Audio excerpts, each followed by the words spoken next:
Jadi gini, hak asasi itu hak yang melekat pada seseorang. Dia bukan melekat pada hukum atau pada konstitusi. Dia melekat pada mediumnya yang namanya manusia.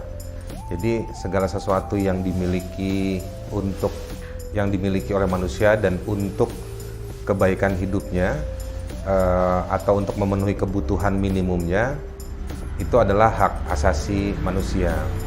Banyak yang mengatakan bahwa hak asasi manusia itu dimiliki sejak manusia itu lahir, tapi sebetulnya ada hak asasi, ada hak-hak tertentu yang dimiliki oleh seseorang bahkan sebelum dia lahir.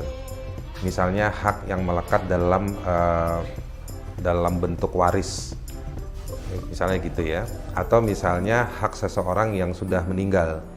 Jadi dia masih berhak untuk misalnya dapat penguburan atau prosesi keagamaan atau kepercayaannya. Nah, itu dalam rangka semua untuk memperbaiki, meningkatkan atau memenuhi batas minimum martabat manusianya, dignity. Jadi segala sesuatu yang membuat manusia itu bermartabat, itu disebutnya sebagai hak, dan itu dalam konteks yang lebih besar disebutnya dengan hak asasi manusia. Di hari-hari ini banyak orang begini nih, menganggap dirinya atau kelompoknya punya hak asasi, tapi dia menolak memberlakukan hak asasi untuk orang yang dia benci atau yang dia tidak suka, berbeda pandangan politik, pilihan politik, latar belakang sosial, orientasi seksual. Jadi kalau ada orang lain yang dalam posisi korban, dalam posisi rentan, dia cek dulu, dia kelompok saya atau bukan, dia teman saya atau bukan. Nah, banyak di masyarakat tidak mau mengakui hak asasi orang atau kelompok lain yang dia tidak suka identitas, cara berpikir atau pilihan-pilihan hidup dari kelompok-kelompok tersebut. Tapi kalau dirinya atau kelompoknya mengalami pelanggaran hak asasi manusia, dia akan bicara bahwa saya juga jadi korban pelanggaran pelanggaran hak asasi manusia. Nah, ini yang satu hal yang banyak salah. Yang kedua, banyak orang menganggap bahwa hak asasi manusia itu harus tunduk pada kepentingan nasional. Padahal sejarah manusia dan sejarah nasionalisme itu dua hal yang berbeda. Manusia dan hak asasi melekat pada manusia itu sejak manusia ada di muka bumi. Sementara konsep nasionalisme itu baru ditemukan sekitar 3 atau 4 abad belakangan.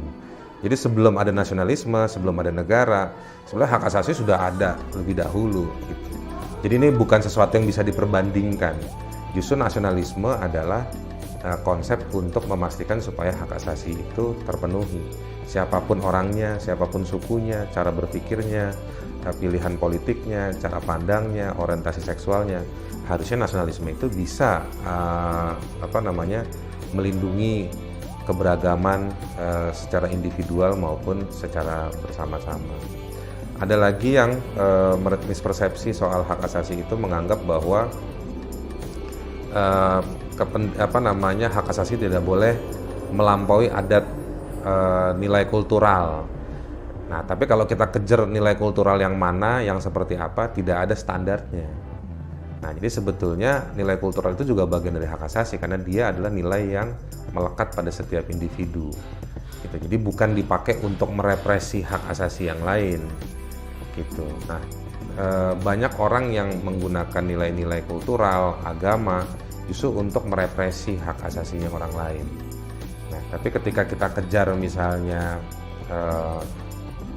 kan justru nilai kultural atau agama itu bagian dari hak asasi juga, atau sebetulnya hak asasi juga dilindungi oleh agama atau oleh nilai kultural.